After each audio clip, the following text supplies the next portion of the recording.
Voilà, sans plus attendre, je vous propose de vous présenter les intervenants à cette première partie, puisque nous aurons aujourd'hui deux parties. Une première plus généraliste sur la transition écologique dans le cadre du programme Territoire d'industrie, et une deuxième partie qui commencera plutôt autour de 15 heures sur un focus sur la transition écologique et l'hydrogène dans le cadre du programme TI.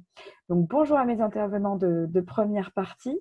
Je voudrais d'abord présenter Virginie Carollo, qui est vice-présidente de la DCF, mais aussi vice-présidente de Co-Vallée de Seine en Normandie et puis maire de Port-Saint-Jérôme. Vous nous raconterez tout à l'heure aussi un rôle très investi dans le territoire d'industrie et notamment l'axe Seine. Merci d'être là. Antoine Oignet, qui est chargé de programme transition écologique dans la délégation territoire d'industrie, qui nous fera un petit cadrage tout à l'heure sur ce qu'est la transition écologique dans le programme. Merci Antoine de vous être joint à nous, d'avoir organisé en commun. Et puis Nicolas Portier, délégué général de la DCF, qui va nous faire un petit point d'introduction pour contextualiser tous ces principes. Si tu veux bien Nicolas, je te laisse ouvrir cette rencontre. Merci Cécile, bonjour à toutes et à tous. Voilà, c'est le deuxième webinaire sur les territoires d'industrie un peu dans cette période très particulière. Je veux remercier, outre Virginie, dont la commune vient d'être sanctifiée. Voilà, Port-Jérôme est devenu Port-Saint-Jérôme. Remercier surtout nos partenaires, la délégation au territoire d'industrie. Il y aura la Banque des territoires, je crois que François Bouvac nous rejoindra, l'ADEME. Dès qu'on parle évidemment de ces sujets de transition écologique, d'hydrogène, l'ADEME est indispensable. Et puis l'association vraiment qui promeut l'hydrogène en France, la FIPAC, à travers leurs représentants. Je remercie de participer à ce webinaire. Alors nous sommes nombreux à intervenir, donc il va falloir garder un bon rythme d'intervention et qu'on ait quand même des temps d'échange. Très rapidement, en introduction, rappeler, donc, ce webinaire était un peu demandé à la suite du premier, d'essayer de cibler la question un peu au cœur des préoccupations, beaucoup de réflexions sur le monde d'après, sera-t-il mieux que celui d'avant ? Chacun, bien sûr, un peu projette ses propres désirs dans cette construction d'un monde nouveau. En tout cas, on sait que sans avoir déjà être rentré dans la crise, on savait qu'il y avait un rendez-vous entre les questions de développement industriel et les questions écologiques. À la fois, bien sûr, s'adapter à des contraintes environnementales et écologiques de plus en plus fortes, avec des réglementations, mais aussi faire de cette transition écologique une opportunité de redéveloppement industriel, de transformation des procédés industriels, des biens et services qui sont liés à l'industrie. Donc, nous n'opposons jamais territoire d'industrie et transition écologique. Nous avions déjà consacré un colloque en septembre dernier. Nous avions fait une analyse des fiches actions des territoires d'industrie concernant ce thème de la transition écologique. Ce document de synthèse vous sera adressé, ainsi que le document que nous avons remis au gouvernement courant avril sur à la fois les impacts territoriaux de la crise, mais aussi les perspectives de relance économique. Et nous accordons dans ce document une part importante, bien sûr, aux enjeux de transition écologique, comme un chantier qui peut provoquer, aider à faire rebondir une partie de l'économie française et notamment de nos grandes chaînes de valeur industrielles. Alors, les impacts de la crise, on l'avait vu la dernière fois, sont extrêmement différenciés dans les territoires, le seront dans le temps, parce que certaines activités ont bien tourné pendant la crise, mais s'inquiètent plutôt pour l'automne, pour la rentrée. D'autres ont été en paralysie totale, mais vont plutôt bien rebondir ensuite. Donc, on a à la fois une différenciation dans les calendriers, dans les territoires et selon les chaînes de valeur. On voit bien avec les préoccupations très fortes, on l'avait déjà traité la fois précédente, dans les grandes filières que sont l'automobile, l'aéronautique, les transports. Et en même temps, c'est des domaines dans lesquels, évidemment, les sujets de transition écologique sont également importants dans les transformations de ces grandes chaînes de valeur. Donc, nous continuons de travailler avec un certain nombre de partenaires au suivi attentif des impacts territoriaux de la crise économique. Nous allons constituer un petit observatoire de ces impacts territoriaux. Et bien sûr, nous allons réfléchir à partir de là, voir un peu les stratégies de relance qui s'engagent à toutes les échelles, européennes, nationales, régionales, locales, de manière à essayer de ne pas simplement subir la crise, mais de réagir et de rebondir dans les meilleurs délais. La transition écologique, je l'ai dit, fait partie de ces leviers potentiels de rebond économique, de transformation, d'accélération d'un certain nombre de processus qui étaient déjà engagés avant crise. On le verra à travers notamment l'exemple de l'hydrogène. Sachez que le programme territoire d'industrie, on avait vu lors du premier webinaire que certains territoires étaient un petit peu en mode désactivé, d'autres au contraire un peu accéléré leurs projets. L'évaluation, peut-être qu'Antoine ou Guillaume Basset qui est parmi nous le diront tout à l'heure, mais les évaluations en cours du programme montrent qu'il y a un déploiement des actions, les 1200 et quelques fiches actions qui continuent son cours, et ça c'est une bonne nouvelle. Les territoires d'industrie ne sont pas à l'arrêt, essayent de se remobiliser fortement pour la relance. Et ça, c'est quelque chose qui, bien sûr, est très important pour la fin de le second semestre et les prochains mois. Voilà. Je conclus en disant que sur nos sujets de transition écologique, cette évaluation d'EY faite pour la DTI et l'Agence nationale de la cohésion des territoires montre qu'il y a une mobilisation croissante d'un certain nombre de partenaires, y compris de l'ADEME, avec une très forte mobilisation dans plusieurs régions. Je pense aux Hauts-de-France, en Auvergne-Rhône-Alpes, en Centre-Val de Loire, en Grand Est. Donc c'est très bon signe de voir en effet l'ADEME se mobiliser aux côtés d'autres opérateurs de l'État, des intercommunalités des régions sur ce programme. Pour ce qui est des intercommunalités sous le contrôle de Virginie Carollo, elles ont bien sûr, vous le savez, un rôle attendu dans un peu la jonction des sujets de transition écologique et de territoire-industrie, puisqu'elles ont à la fois des compétences économiques éminentes, elles sont pilotes sur le terrain, enfin co-animatrices du programme territoire-industrie, mais elles ont aussi des compétences à faire valoir dans la matière de gestion des déchets, de gestion de l'eau, de l'environnement, les plans climat et énergie territoriaux, la promotion des énergies renouvelables. Donc il y a en effet une échelle d'intervention qui amène à penser ensemble transition écologique et redéveloppement industriel. Donc voilà, j'espère que ce webinaire répondra à vos attentes. On pourra évidemment, nous pourrons en programmer d'autres si besoin, mais je laisse la parole à Antoine qui va un peu introduire nos débats. Bonjour à tous, merci Nicolas, merci Cécile. Donc Antoine Moignet, je fais partie de l'équipe Territoire d'industrie, délégation Territoire d'industrie, et je serai votre référent sur les questions de transition écologique notamment. Alors je vais partager mon écran. Voilà.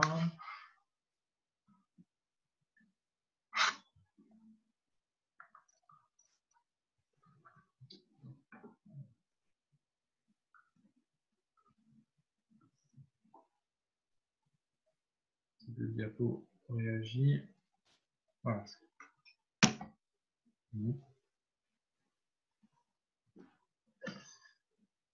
Alors.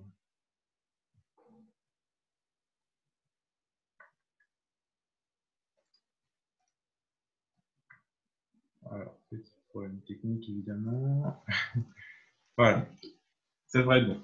Alors, au niveau du programme Territoire d'industrie, la transition écologique figure parmi les ambitions du contrat Territoire d'industrie. On peut dire, en propos liminaire, que l'écologie industrielle territoriale, c'est l'un des 7 piliers de l'économie circulaire, telle qu'elle est définie par la loi, en l'occurrence la loi du 18 août 2015 relative à la transition énergétique et pour la croissance verte. Le sujet se concrétise dans le soutien à la création de nouvelles filières de formation, dans l'accompagnement de métiers et dans le soutien aux initiatives privées de transition écologique. C'est d'ailleurs à ce titre que l'articulation du programme avec les contrats de transition écologique, les CTE, est favorisée au niveau local. C'est le cas, par exemple, à Dole et à Annecy.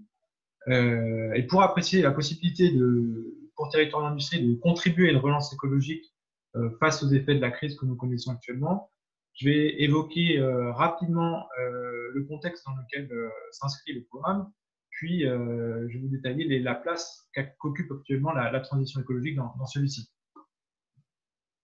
Alors, sur le contexte tout d'abord. Le contexte est celui d'une prise en compte de plus en plus forte de l'impératif écologique dans les structures économiques et sur le long terme. Et on peut dire que la crise sanitaire actuelle souligne des objectifs d'écologie industrielle sur le plus court terme. Tout d'abord, sur le court terme, l'enjeu pour le secteur, on l'a vu, a été de sécuriser ses approvisionnements. Nous l'avons vu, la dépendance à un nombre réduit de fournisseurs étrangers, de biens non substituables, a constitué une difficulté inédite pour l'industrie, y compris dans les secteurs stratégiques. Et cette concentration des fournisseurs potentiels n'avait pas été anticipée comme un risque majeur jusqu'ici. Donc l'enjeu de relocalisation réapparu récemment et discuté notamment lors du dernier webinaire de la DCF en date du 5 mai. répond à cette nécessité de sécuriser les approvisionnements des entreprises en contribuant aux grands objectifs de la transition écologique, comme la diminution des gaz à effet de serre liés au transport, par exemple. À long terme, le contexte est encore plus prégnant, puisque l'enjeu est d'inscrire l'industrie au cœur de la transition écologique. En effet, les objectifs écologiques figurent en bonne place parmi les marchés identifiés comme stratégiques par le rapport remis au ministre de l'économie en février dernier par l'équipe de Benoît Potier, le président directeur général d'Air Liquide. Parmi les marchés identifiés comme prioritaires, le rapport Potier compte notamment au titre de la transition écologique les carburants durables, la décarbonation de l'industrie, la valorisation des déchets et ou encore l'hydrogène en ce qui concerne les systèmes énergétiques. Donc on voit bien la centralité de ces sujets-là, avec comme constat de l'importance de concentrer une partie de l'initiative publique sur un nombre restreint de marchés émergents et d'aborder l'ensemble de la chaîne de valeur de ces marchés, partant de la formation du capital humain à la recherche et développement, en permettant une maturation des technologies et leur déploiement, et en favorisant l'attractivité de ces marchés-là. Donc on voit bien que l'importance croissante de ces sujets, à court comme à long terme, et il convient pour nous de soutenir cet objectif via le programme Territoire d'industrie. Alors bien, nous arrivons à notre deuxième partie sur la place de la transition écologique dans le programme TI. Le programme Territoire d'industrie est fort de l'implication de l'ensemble des opérateurs et des services publics mobilisés dans le soutien aux projets portés localement. Nous allons voir avec notamment la Banque des territoires et l'ADEME qui se prononceront tout à l'heure. En tout cas, ce qu'on peut dire, c'est que le volet de transition écologique se retrouve dans les 4 axes du programme Territoire d'industrie. Tout d'abord, dans le volet attiré, avec l'enjeu du développement d'écosystèmes industriels locaux dans le domaine de la transition écologique, le soutien à l'ingénierie en ce qui concerne l'écologie industrielle territoriale, avec une place centrale de l'ADEME dans ce cadre-là. Un volet recruté avec le soutien aux formations aux métiers verts et une prise en compte des sujets écologiques dans les formations traditionnelles. Sur le volet innovation, nous avons un lien avec les territoires d'innovation soutenus par la Banque des territoires et, comme je vous l'indiquais en introduction, avec les CTE, les contrats de transition écologique. Et enfin, sur le volet simplifié avec la question des autorisations environnementales. Donc on voit bien que c'est un sujet qui est transverse à l'ensemble du programme Territoire d'industrie. Pour continuer ma présentation, je voulais faire 2 petits focus thématiques avant de vous présenter un échantillon de quelques projets de Territoire d'industrie soutenus par les opérateurs. Sur les focus thématiques, le premier serait sur le recyclage et la valorisation des déchets. Alors, pour rester dans vos compétences intercommunales, c'est quelque chose qui est important dans ce cadre-là. On trouve des projets qui sont déjà assez initiés, comme à Saint-Quentin, en Nord-Est Ardennes, ou encore à Carros, dans la région sud. On aura l'occasion d'ailleurs d'intervenir plus tard à ce webinaire. Donc voilà, on trouve de nombreux projets sur ce sujet-là au niveau national, avec pratiquement toutes les régions représentées et un avancement assez diversifié. Mais, voilà, ça vous permet d'avoir un petit échantillon de ce qui se peut faire dans ce sujet-là. Et le deuxième zoom thématique que je voulais faire, c'était sur l'hydrogène, évidemment. Ce sera l'occasion d'une présentation plus précise tout à l'heure, avec ici beaucoup de projets également portés. Et on peut noter des projets soutenus par les opérateurs. Alors, je pense particulièrement au projet porté par le Territoire d'industrie Lac-Haute-Arbre. Et c'était également le cas pour le Territoire d'industrie de Issoudun-Châteauroux, qui ont tous les deux bénéficié de l'engagement de l'un des opérateurs du programme Territoire d'industrie. Donc, pour terminer mon intervention, je souhaitais vous présenter quelques projets qui ont effectivement été soutenus par les opérateurs au niveau national, avec comme principal sujet soit le soutien à l'écologie industrielle territoriale, soit des dimensions énergétiques, avec parfois une aide octroyée par la Banque des territoires, parfois par l'ADEME, parfois par les deux, Donc, voilà, pour vous donner quelques petits exemples, de projets soutenus dans le cadre du sujet de la transition écologique. Et pour conclure rapidement sur ce sujet-là, on peut dire que 40% des projets des projets de territoire d'industrie ont connu une accélération entre novembre et avril, et que le taux de déploiement était de 57% en mars contre 33% à l'automne dernier. Donc, finir sur une note positive en disant que le programme a continué à se développer voilà, dans ces conditions-là. Et on espère que cette question sera toujours au centre de vos projets. Pour terminer, enfin, je souhaitais vous poser une question sur l'articulation possible entre votre contrat de territoire d'industrie et les contrats de transition écologique. Et je crois qu'on va pouvoir vous poser une question via l'outil sondage. Oui, tout à fait. Je vais laisser Cécile à la manœuvre. Tout à fait. Alors effectivement, on va vous poser une petite question pour pouvoir illustrer ce que Antoine Monnier était en train de vous mentionner sur les territoires d'industrie et les CTE. La question étant, certaines intercommunalités ayant rapproché ou rapprochant la démarche TI et les contrats de transition écologique pour les mettre en synergie, où en est-on dans votre territoire d'industrie? Est-ce que c'est déjà engagé? Est-ce que c'est pas encore engagé, mais ça peut être en cours de réflexion? Est-ce que ce n'est pas envisageable tout simplement car les démarches sont trop différentes en termes de périmètre, de pilote, de sujets traités?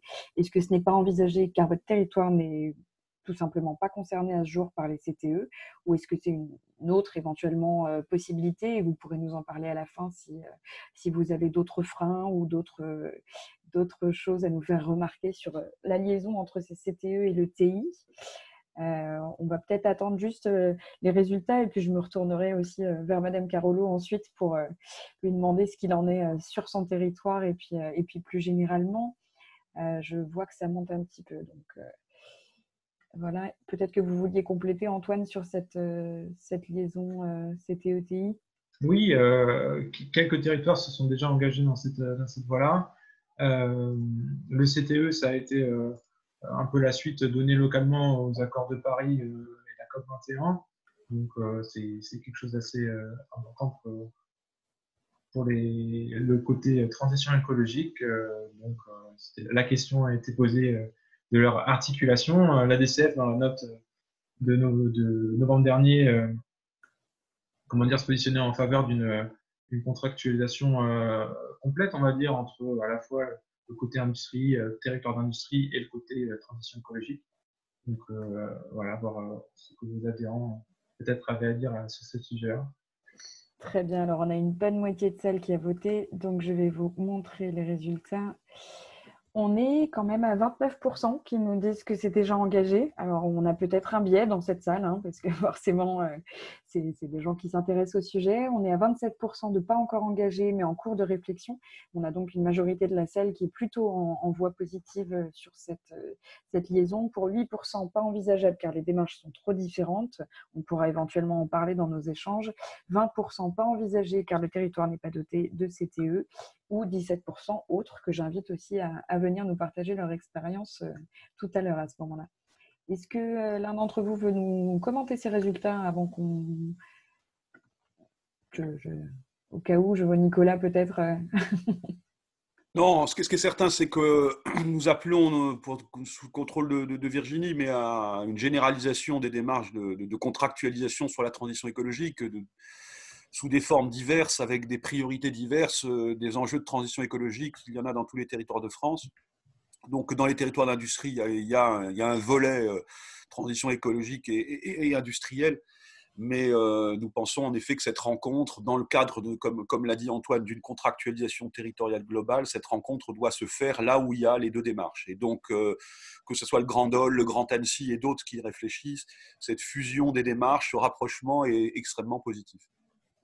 Mais pas que, tout à fait. Si je peux intervenir, je suis dans la position, on n'a pas de contrat de transition énergétique chez nous, écologique. Par contre, on a tous les autres documents qui cadrent la politique de transition sur les territoires, les plans de climat-énergie territoriaux, un label cité et d'autres démarches et territoires d'industrie. Et nous, on cherche, au même titre que beaucoup de membres de la DCF, on cherche à tendre vers un seul contrat, un territoire, un contrat, un plan d'action. Parce que l'intérêt de territoire d'industrie notamment, mais de la transition écologique, c'est d'arriver ensemble à des politiques stratégiques transversales. Territoire d'industrie, c'était mettre tout le monde autour de la table à une échelle un petit peu plus grande. Je regarde Antoine, mais je pense à Guillaume Bassier parce que je suis dans la démarche depuis le début. Ce qui était intéressant déjà, c'est d'avoir tout le monde autour de la table et de se mettre d'accord sur les grands enjeux d'un territoire pour éviter le saupoudrage. Et je crois qu'on peut faire le lien avec la situation actuelle parce que pour une relance, puisqu'il y avait quand même une thématique de relance de l'industrie et de l'économie aujourd'hui, avec les moyens qu'on va avoir, il va falloir d'autant plus travailler sur des projets phares qui sont sûrs de pouvoir émerger sur des territoires. Et c'est là que Territoire d'industrie est intéressant, puisqu'il a identifié des acteurs qui avaient des points communs. Alors moi, je représente l'axe Seine, mais j'ai partagé aussi avec des territoires comme Angers ou Châlons ou le Rhône. C'est des territoires à une taille critique, intéressante pour échanger et faire de l'écologie industrielle comme on l'appelait avant. Et on exclut tout ce qui est déchets, c'est une toute petite partie, c'est 5%. C'est vraiment de faire en sorte qu'ils travaillent ensemble, de faire émerger des filières courtes, de sécuriser, vous l'avez bien dit, toutes les filières d'approvisionnement. Quand on a fait le tour de France au territoire d'industrie, on a vraiment vu cet effet. Je veux reproduire en France parce que je n'ai pas mes approvisionnements sécurisés. Mais là, avec la crise que nous venons de traverser, c'est quelque chose qui est encore plus prégnant et vous allez avoir de nouvelles fiches qui vont émerger là-dessus. Et puis, d'une manière générale, parce que là, je suis arrivée sur les contrats directement, je voulais dire qu'en premier lieu, les entreprises industrielles et territoires n'ont pas le choix. C'est un enjeu de changement d'image. Territoire d'industrie, c'est de dire que tout ne se passe pas dans la métropole, mais que l'activité économique et la vie en général se passe aussi sur des territoires intermédiaires pour que, et c'est le rôle du commissariat général à l'égalité des territoires, c'est de faire en sorte qu'il y ait un maillage où tout le monde puisse vivre sur ce territoire et qu'il y ait moins de concentration. TI a permis de mettre en évidence qu'il y avait des pépites partout, qu'il y avait des entreprises qui pouvaient collaborer ensemble pour pouvoir développer l'industrie et le rôle des intercos en la matière, c'est de préserver le foncier et de faire émerger justement ces filières. Et la question du foncier, si je peux rebondir, elle est avant tout environnementale. Vous évoquiez tout à l'heure simplifier dans les démarches territoires d'industrie. Moi, je dirais surtout anticiper et réduire les temps de procédure. Anticiper parce qu'on ne peut pas favoriser des implantations industrielles si le terrain n'épargne pas, environnementalement parlant, la faune, la flore qui s'y trouve. On n'a pas le choix. On ne viendra pas s'implanter. L'entreprise n'arrivera pas à recruter si elle donne une mauvaise image aussi de son implantation et de son impact sur l'environnement. Donc, le rôle des intercos avec la région, principalement, c'est de faire en sorte que les terrains soient ciblés, préparés, et que pour le monde industriel, ils puissent s'installer en toute sécurité, sécurité environnementale, sécurité sanitaire, sécurité industrielle, et avec l'aval des services de l'État bien en amont pour pouvoir avoir des procédures accélérées. Et là, on voit dans le cadre d'un plan de relance, plus la question environnementale qui devient prégnante, Territoire d'industrie est un outil totalement adapté pour pouvoir mettre en évidence ces fiches actions qui permettent d'avancer sur ces sujets-là. Je pense sincèrement que là, je suis contente de voir que les fiches ont beaucoup avancé, 57%, vous l'évoquiez tout à l'heure Antoine, d'avancement dans les dossiers. Ça nous permet, il va falloir accélérer encore ces choses-là parce qu'on va devoir réindustrialiser dans les territoires et ça va être pas évident du tout au regard du contexte actuel. Donc, il y a encore du boulot sur la simplification et le mariage avec l'environnement. Sur les filières à émerger, je vois qu'il y a l'électromobilité un petit peu partout en France, qu'il y a l'hydrogène un petit peu partout en France et il y a aussi des sujets à voir au niveau de la délégation TI pour pouvoir cibler la différence entre les démonstrateurs et ce qui est vraiment déjà opérationnel et qui peut être dupliqué, qui va répondre à des normes environnementales comme la production d'hydrogène pour le monde industriel et demain la mobilité. Je discutais ce matin, on l'évoquera peut-être tout à l'heure avec le préfet Philiseau, il y a un plan sur tout ce qui est ferroviaire, hydrogène de lancer, ça y est, avec Alstom, pour des trains en Allemagne. Donc là, il va falloir être prêt pour pouvoir alimenter ces trains et remplacer les dernières lignes qui ne sont pas électrifiées en France et passer sur le niveau industriel. Il y a des perspectives, il y a des synergies pour des petites entreprises comme pour des grosses. Et Territoire d'industrie a tout intérêt à être complètement combiné avec les contrats existants, que ce soit des CTE, des TI, mais aussi tous les contrats obligatoires pour les intercommunalités aujourd'hui qui parlent d'environnement, de bien vivre sur un territoire et d'attractivité tout simplement. Merci beaucoup. Effectivement, on a un vrai enjeu à vivre aussi cette crise, à voir l'opportunité qui se dessine avec l'innovation industrielle qui est présente déjà en France. Est-ce qu'on a une réaction, Antoine ou Nicolas, avant peut-être qu'on puisse commencer les échanges? On avait un petit mot de M. Blouvac aussi de la Banque des Territoires qui voulait nous donner un petit échantillon de ce qu'ils peuvent soutenir en tant qu'opérateur à la Banque des Territoires. Est-ce que l'un d'entre vous voulait réagir? Non. Eh bien, très bien. Sinon, on va commencer les échanges. Alors, Monsieur Blouvac, vous étiez en salle, vous avez levé la main. Alors, je vais vous donner, et puis on avait parlé aussi du fait qu'on allait discuter ensemble. Je vais vous faire passer même conférencier, si vous le voulez, pour que vous puissiez nous parler un petit peu des projets soutenus par l'opérateur qu'est la Banque des Territoires. Nicolas l'a mentionné tout à l'heure, il y a effectivement de nombreux projets qui sont soutenus par la Banque des Territoires. Et puis ensuite, on redonnera la parole à la salle. Je vois notamment le Grand Dol qui souhaite témoigner en la personne de Madame Bourgeois-République. Monsieur Blouvac. Oui, bonjour à tous. Oui, dans les points qu'évoquait Antoine et dont Mme Carolo parlait, il y a un 5e axe qui est venu se rajouter au programme, qui était en effet les enjeux d'implantation, les enjeux de gestion du foncier, d'aménagement, qui sont vraiment très importants pour accueillir de l'activité industrielle. Et je pense qu'il est utile que sur les sujets de compensation environnementale, lorsqu'on crée de nouvelles zones d'activité, ou sur les sujets de compactage d'usines, on puisse développer des solutions qui permettent aux collectivités locales de répondre à ces besoins de foncier. On essaie de construire ces solutions. Je parlais de compensation environnementale. On a développé avec une des filiales de la Caisse des dépôts qui s'appelle CDC Biodiversité des produits qui permettent de gérer ces exigences de compensation.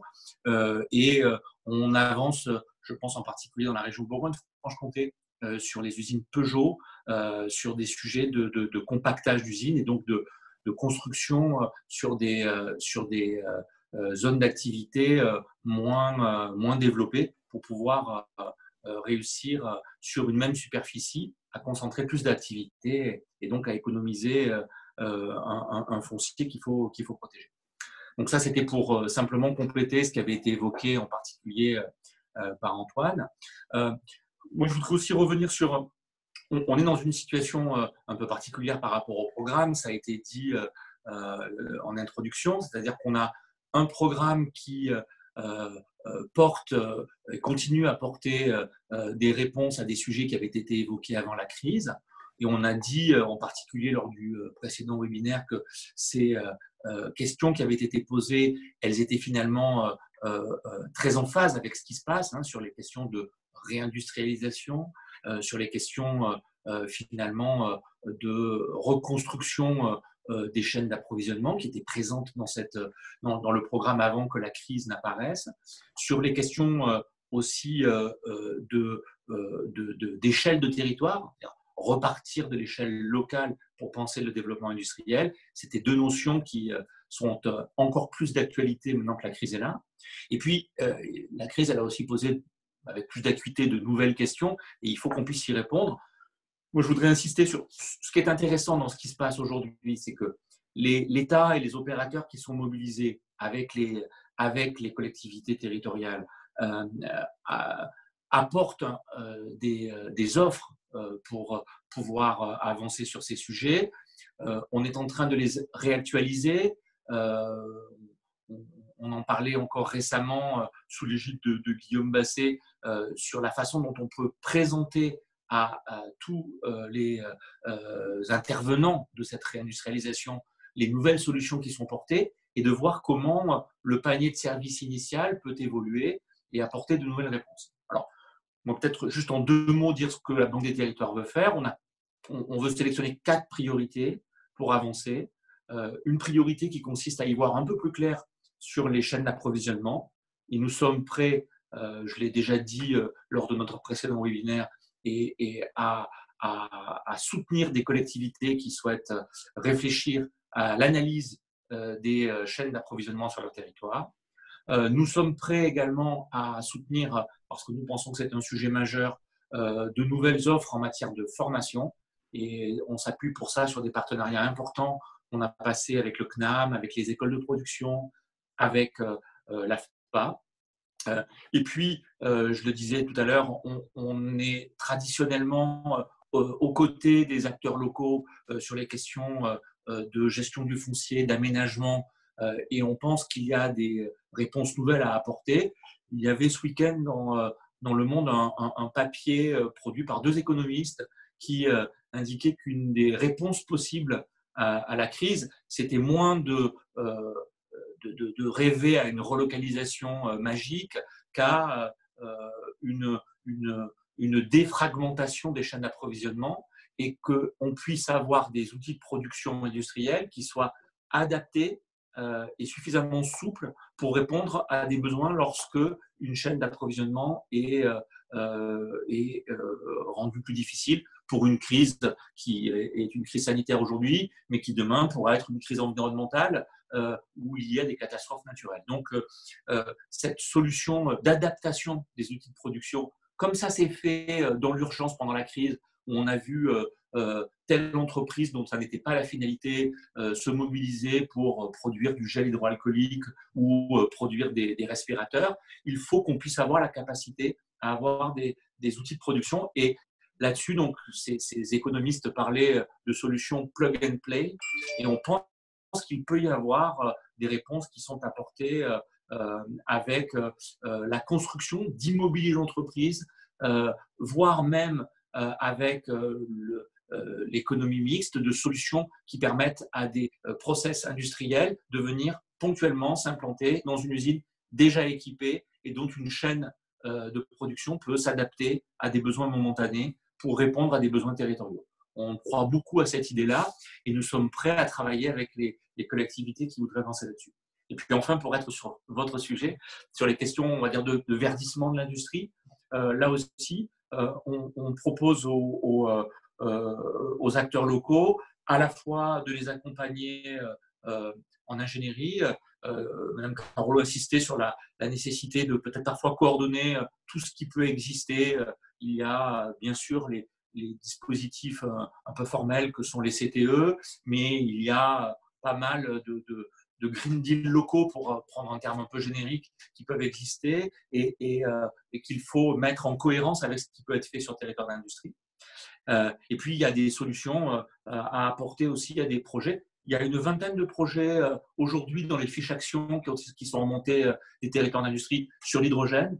La Banque des territoires est prête à en accompagner quelques-uns. On a déjà financé des ingénieries pour réfléchir à ces sujets-là, et on est disposé à étudier ces solutions chaque fois qu'on sera sollicité. Très bien, merci beaucoup. Je vois Luc Bodino qui nous a rejoint, chargé du projet hydrogène à l'ADEME, qui nous fait le plaisir de participer pour cette deuxième partie qui sera consacrée à l'hydrogène. Mais avant ça, je vous propose qu'on puisse discuter un petit peu entre nous. Vous êtes 150, donc j'imagine qu'on a quelques retours d'expérience de territoire dans la salle. Alors, on a parlé notamment de CTE et TI. Je crois que Madame Bourgeois-République voulait nous dire un mot sur ce qui se fait sur le Grand Dol. Pour les autres, n'hésitez pas à lever la main et puis je vous permettrai de la même façon de parler. Donc, Madame Bourgeois-République, je vais activer votre micro. A priori, on devrait pouvoir vous entendre dans une minute. Alors, il y a toujours ce petit suspense de savoir si ça fonctionne ou pas. On devrait vous entendre. Bonjour à tous. Bonjour. Oui, je voulais témoigner parce que, comme ça a été dit en introduction, le Grand Dol, nous avons fusionné les 2 dispositifs, territoire d'industrie et le CTE, tout simplement parce que nous avions les 2 dispositifs sur un même périmètre géographique qui était le Grand Dol. Donc, c'est vrai que ça facilite et nous sommes une seule collectivité sur ces 2 dispositifs. Ensuite, ce sont des modes opératoires très proches avec des fonctionnements en mode projet et avec également des indicateurs de résultats. Et puis, il s'avère que les industriels de notre territoire ont tous proposé des actions en faveur de l'écologie, la transition écologique. Donc, on s'est très vite aperçu que sur les volets de territoire d'industrie, que ce soit aussi bien sur la simplification que l'innovation, mais aussi le recrutement et l'attractivité, on avait une relation très forte avec la transition écologique. Donc, très vite, nous avons souhaité que ces deux dispositifs puissent converger et en fait, on a signé un protocole en fin d'année 2019 où nous avons réuni ces deux dispositifs. Je crois qu'il y a, comme vous l'avez mentionné, le Grand Annecy également qui a fusionné. Il y a juste, j'avais quand même noté une petite adaptation parce que ce que je souhaitais, ce que j'avais beaucoup apprécié, notamment dans Territoire d'industrie, c'est un pilotage souple et opérationnel encadré par un binôme élu industriel. Ça a très bien fonctionné sur Territoire d'industrie, donc j'avais souhaité que sur le CTE, justement, on ait ce même type de pilotage.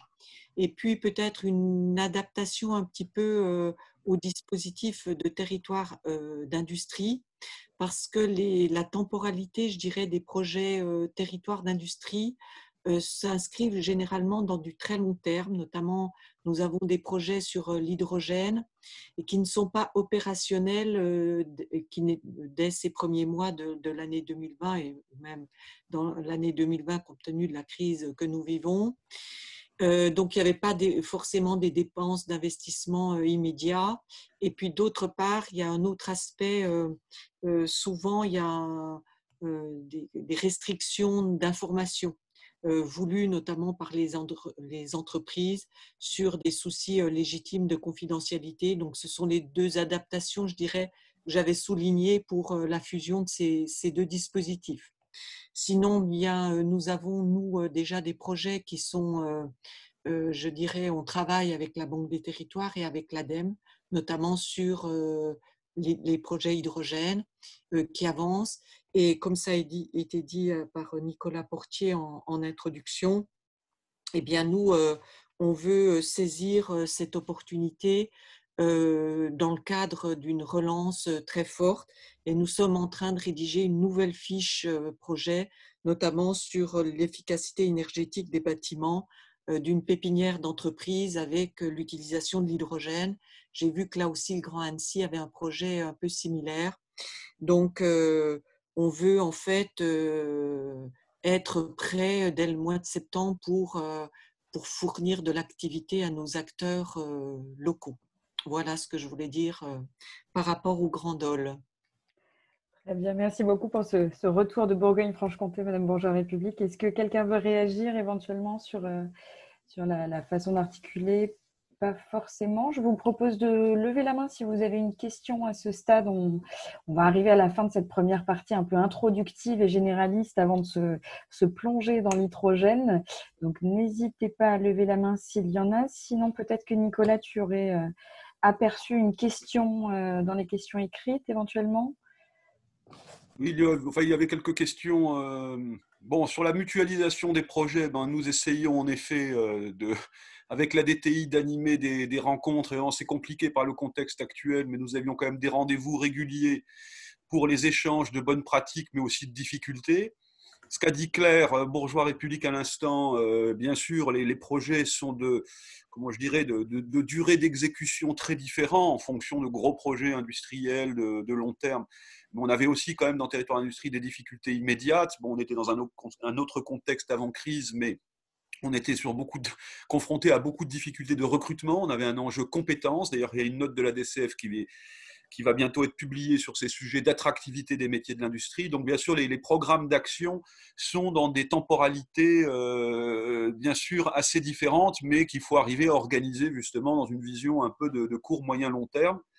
Donc, on va avoir quand même pas mal de sujets qui vont être repensés à l'aune de la crise. Mais ce que nous voulons vraiment porter comme propos, je crois, avec l'aval de notre conseil d'administration, c'est qu'on aura certainement des difficultés économiques majeures à l'automne, des défaillances, mais il faut justement qu'il y ait aussi quand même des perspectives de sortie de crise.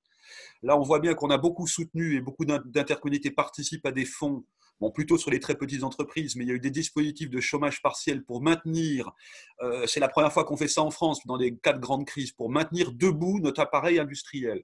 On a eu assez peu de licenciements pour le moment, le chômage partiel a tenu, les mesures de trésorerie, les prêts, mais en revanche, la sortie de crise, ça sera la capacité à rebondir et à trouver de l'activité. Donc ce qu'a dit Claire est fondamental, c'est que maintenant, il faut engager des circuits, des repositionnements d'un certain nombre d'activités qui ne vont pas voir leur marché habituel revenir aux grandes périodes tout de suite, notamment dans certaines filières.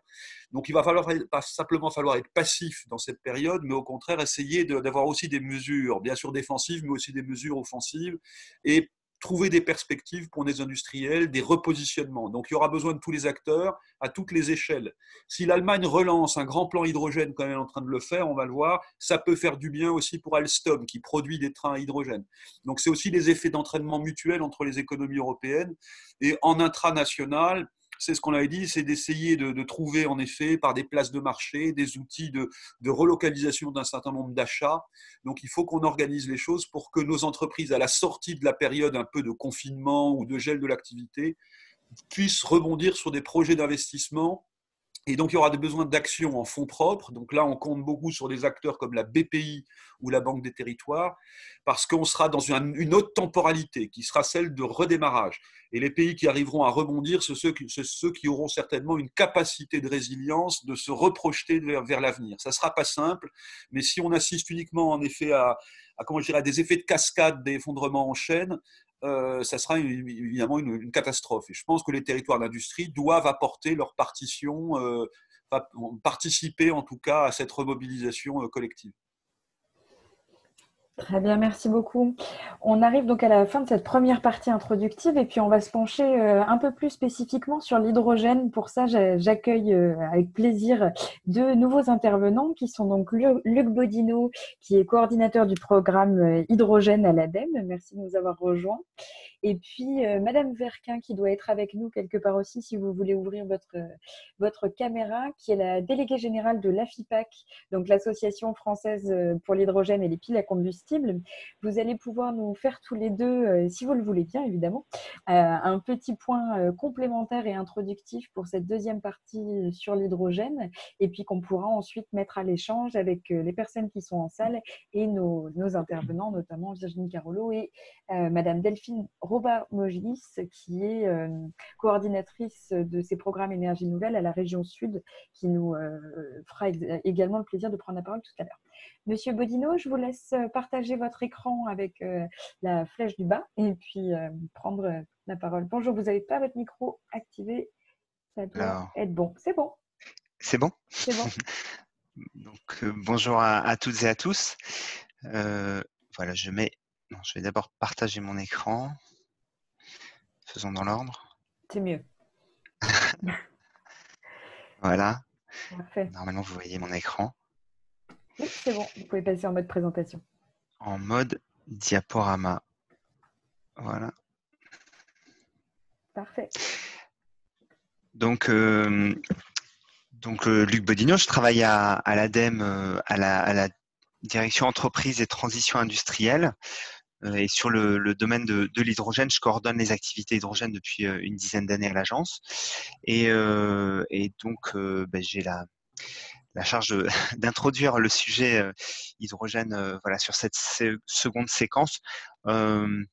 Je vais présenter, vous dire deux mots tout d'abord de ce qu'est l'hydrogène, de quoi on parle lorsqu'on évoque le sujet, comment on produit l'hydrogène et comment on l'utilise. Ensuite, j'en viendrai de manière très synthétique à évoquer les enjeux pour la transition énergétique, en quoi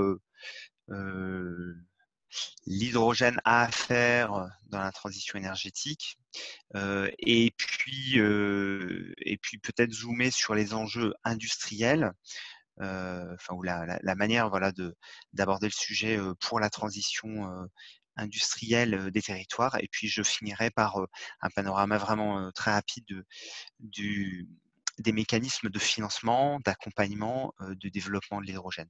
Donc ça va être rapide, voilà, en moins de 10 minutes. Suite à la présentation d'aujourd'hui, je vous transmettrai tout un lot de documents ou de liens pour approfondir tel ou tel point. Donc voilà, là je vais survoler les sujets, mais rassurez-vous, il y aura des liens pour approfondir. Alors, tout d'abord, de l'hydrogène, de quoi parle-t-on? Donc, on parle d'un gaz, l'hydrogène ou le dihydrogène, si l'on veut, qui, de manière naturelle, se trouve de manière un peu diffuse. Ce gaz, il n'y a pas vraiment à proprement parler de source naturelle d'hydrogène. Il y a des émanations par-ci, par-là, mais voilà, il n'y a pas de source de gisement répartie. Donc l'hydrogène, ce gaz, lorsqu'on souhaite l'utiliser, il faut d'abord et avant tout, c'est la première étape, le produire.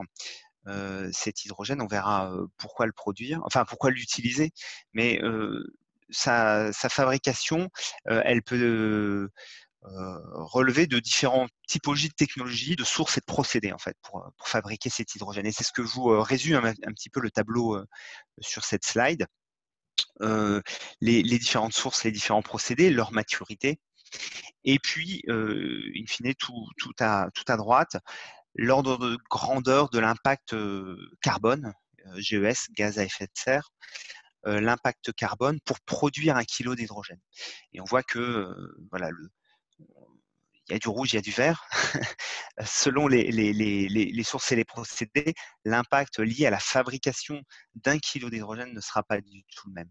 Traditionnellement, l'hydrogène est produit à partir de ressources fossiles, le pétrole, le charbon, le gaz naturel, voilà, avec des procédés industriels de grande taille, donc des procédés matures. On vient séparer l'hydrogène de ces molécules fossiles organiques, et on voit que le poids carbone est de 12, voire supérieur à 20 kg de CO2 émis par kilo d'hydrogène produit par ces procédés. D'autres procédés existent, et notamment les procédés qui viennent retirer l'hydrogène de la molécule d'eau. C'est l'électrolyse. À partir d'un courant électrique, on vient casser la molécule d'eau et séparer l'hydrogène de l'oxygène. Différentes typologies d'électrolyse existent avec des maturités différentes. Et là, le poids carbone en fait de cette façon de faire va être dépendante, enfin le poids va être dépendant évidemment de la source d'électricité utilisée. Et vous voyez que si l'électricité est d'origine renouvelable, on sera plutôt aux alentours de 2 kg de CO2 pour 1 kg d'hydrogène produit. Si l'on utilise une électricité bas carbone, comme c'est le cas aujourd'hui de l'électricité du réseau électrique national à base de nucléaire, on est un peu plus à 3 kg. En revanche, si on utilise le mix moyen électrique de la plaque européenne, on dépasse les 20 kg de CO2 émis par kilo d'hydrogène. Donc là, c'est vraiment l'empreinte carbone de l'électricité qui va jouer sur cette voie-là. Et puis enfin, des procédés qui utilisent aussi la biomasse.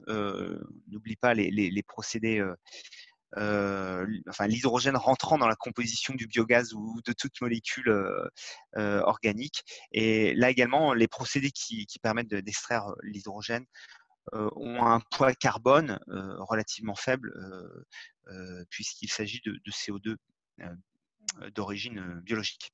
Ça, c'est la façon, c'est le premier verso de la pièce. Comment produit-on de l'hydrogène?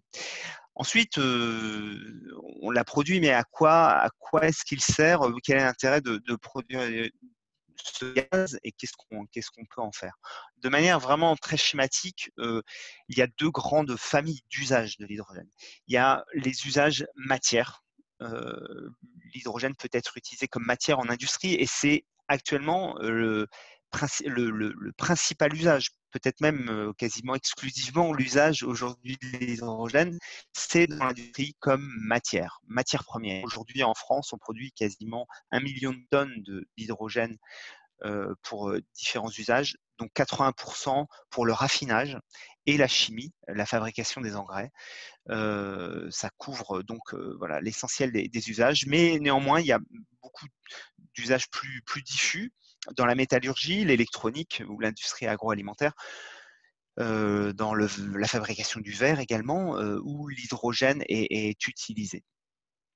Les autres usages de l'hydrogène dont on parle beaucoup et qui font l'objet justement de pas mal de projets d'innovation, de projection aussi pour la transition énergétique, c'est les usages énergétiques, puisqu'on produit un gaz qui est assez énergétique et qui peut présenter un certain intérêt, puisque dans la molécule de dihydrogène, il n'y a pas d'atome de carbone.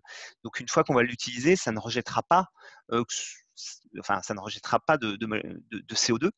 Donc l'hydrogène, on l'utilise en combustion ou au travers d'une pile à combustible, eh bien ça ne rejette pas d'émanation carbonée. De façon, je vous le disais, d'utiliser l'hydrogène soit en combustion, ce qui est relativement secondaire ou qui viendra peut-être dans un second temps. Les usages principaux qui sont envisagés, c'est au travers d'une pile à combustible, et c'est l'illustration que vous avez sur la droite du slide. C'est un système comme une pile qui est rattaché à un réservoir d'hydrogène et qui permet de recombiner l'hydrogène avec l'oxygène de l'air pour refabriquer l'électricité et de l'eau. Et donc, on voit qu'ici qu'on est sur un cycle en fait de l'hydrogène où sur une première phase, on peut le produire à partir d'électricité et d'eau, et ensuite on refabrique l'électricité et l'eau au travers d'une pile à combustible. Donc on est sur quelque chose de cyclique, avec une perte de rendement évidemment, mais qui permet de stocker, de déplacer l'énergie. Et donc les usages vont être variés, et c'est là où on est au début de l'aventure sur les usages énergétiques, que ce soit en mobilité, mais aussi dans le domaine du stationnaire, pour fabriquer de l'électricité à la demande. Voilà, il y a tout un panel d'utilisation. Alors, les enjeux pour la transition énergétique, j'ai essayé de vous résumer ça en une slide qui est un peu chargée, mais je vais la synthétiser. Les trois domaines pour lesquels l'hydrogène présente un enjeu pour la transition, c'est la mobilité, l'industrie et puis les usages pour les réseaux énergétiques. Et il faut distinguer en fait les enjeux plutôt de court moyen terme pour lesquels il y a des marchés, des applications qui sont accessibles moyennant soutien, réglementation, un peu d'aide, et puis des enjeux qui sont quand même de plus long terme, qui restent des applications possibles, et difficile d'avoir la boule de cristal et de savoir si ces applications vont se développer, mais néanmoins qui sont à envisager pour quand même un horizon plus lointain. On parle de 2025, 2030 et au-delà. Alors, d'abord dans la mobilité, l'enjeu principal, l'hydrogène est une des solutions d'électromobiliser. Donc une façon de convertir, de stocker de l'électricité et de l'utiliser à travers des véhicules qui sont à propulsion ou électrique ou à traction électrique. Et les enjeux de court terme, ça va être de développer en complémentarité des véhicules à batterie qu'on connaît, la mobilité électrique hydrogène. Et ça concerne notamment la mobilité professionnelle, les véhicules lourds, les véhicules utilitaires, les trains, les navires, là où la batterie trouve ses limites d'application. À plus long terme, ce sera peut-être le véhicule particulier, peut-être les avions, mais c'est quand même, ça reste plus lointain. Dans l'industrie, l'enjeu principal, c'est de substituer les usages carbonés existants.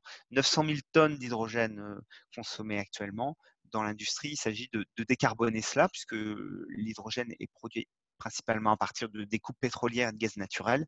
Donc, il s'agit de venir substituer.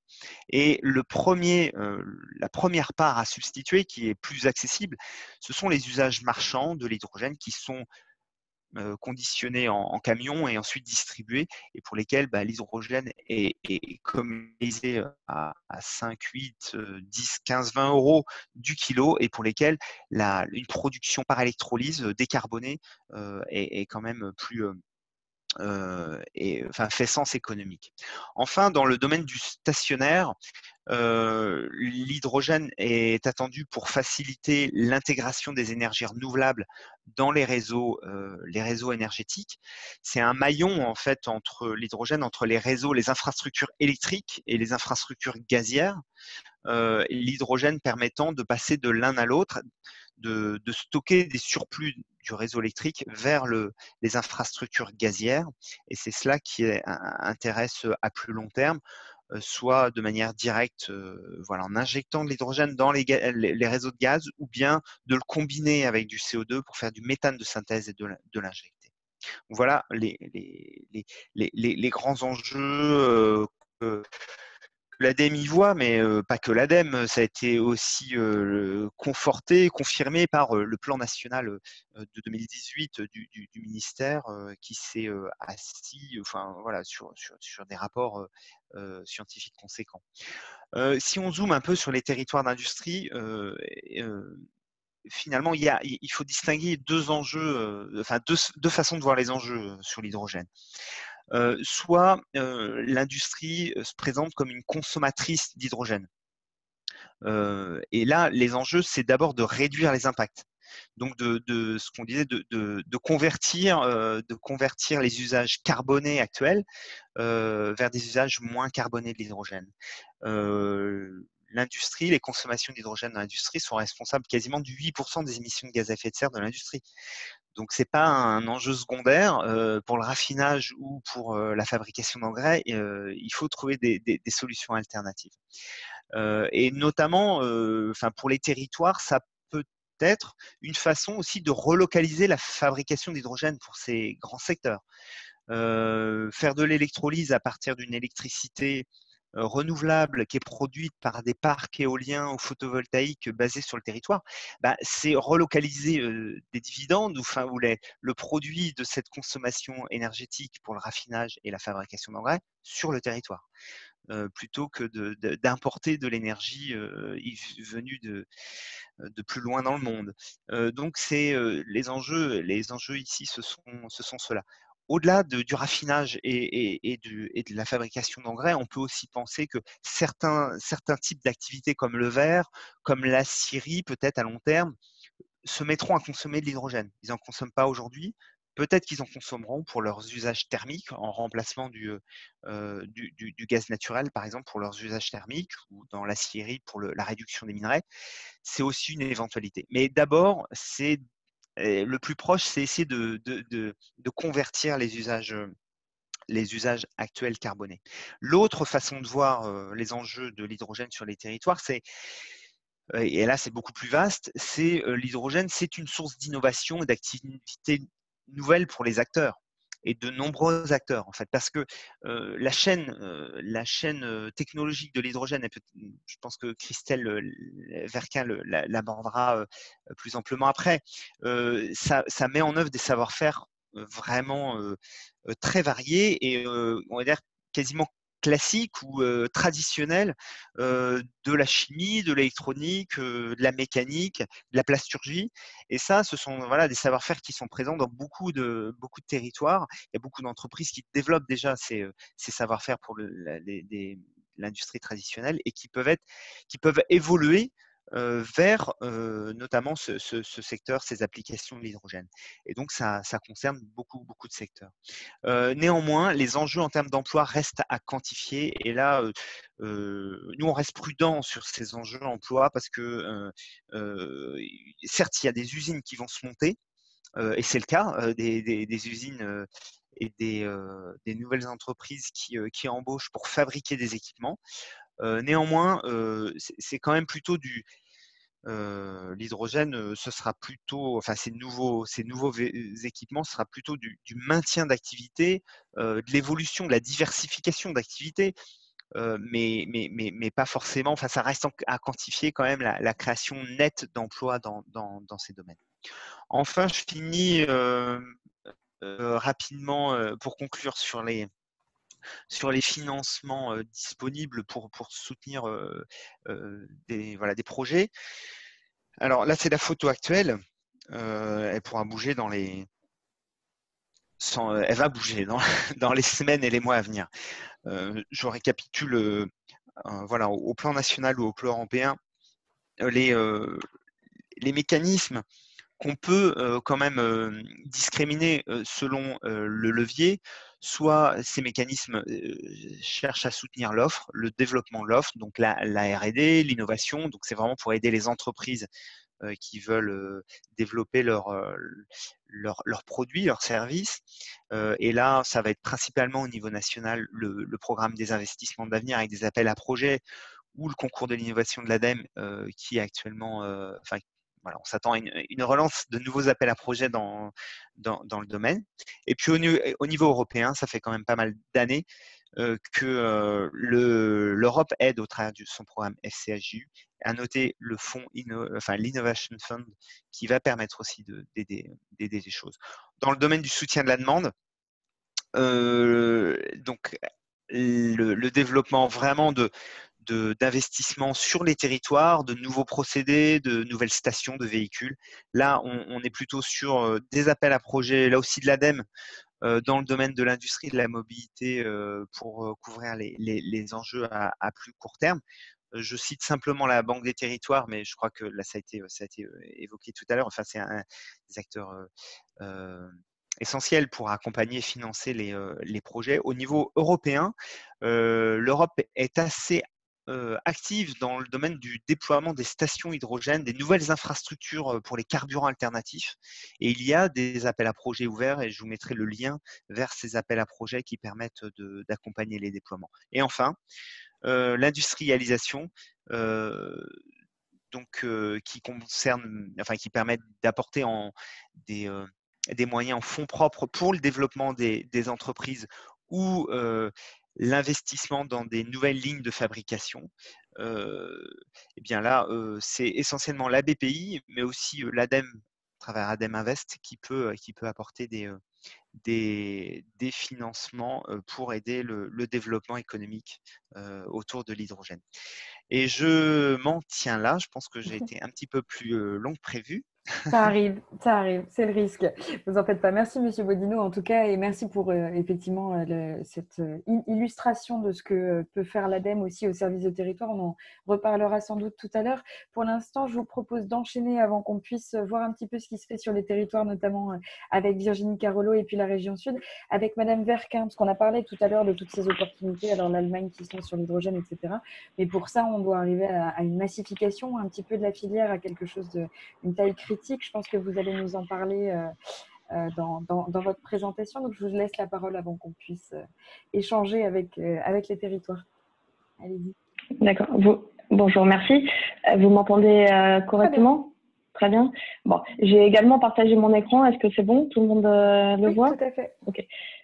Très bien. Bon, eh bien, merci pour cette invitation. Alors, je vais essayer de ne pas être redondante avec ce qu'a déjà présenté Luc, mais il y a certainement des points sur lesquels on devra revenir. Simplement, je crois que ce qui a été démontré juste avant, c'est à quel point l'hydrogène est le vecteur d'énergie qui conjugue à la fois l'enjeu de transition énergétique, écologique énergétique, et l'enjeu qui se pose de manière encore plus prégnante dans cette période que nous traversons, de la réindustrialisation, de la relocalisation de la valeur sur les territoires. Et il y a alors attendez, je ne sais pas si je peux arriver à faire passer mes slides. Ah voilà. Il y a un point peut-être pour commencer sur lequel je voudrais insister, c'est à quel point dans le déploiement de l'hydrogène, de la filière hydrogène française, on s'appuie sur les territoires, à quel point les territoires sont le cœur du développement des écosystèmes. Voilà. Donc, je vais revenir après en détaillant un tout petit peu plus sur quels sont les enjeux que traverse la filière hydrogène aujourd'hui. Mais je vous les ai listés très brièvement tout en haut. Donc, la massification pour le changement d'échelle, l'enjeu d'une filière française compétitive d'hydrogène vert ou bas carbone, la synchronisation de l'offre et de la demande et la création donc de valeur sur les territoires. Alors, je vais pas refaire tout l'historique que vous connaissez certainement mieux que moi, mais c'est vrai que ça fait un certain temps que des territoires et des élus se sont engagés dans des projets hydrogène. Et le plan national hydrogène qu'a mentionné Luc juste précédemment conforte véritablement le rôle des territoires comme acteurs clés du déploiement de l'hydrogène en France, avec l'idée de créer des écosystèmes locaux en combinant le déploiement de la mobilité, l'aménagement du territoire, le recours aux énergies renouvelables locales et des systèmes de financement qui permettent de couvrir le risque.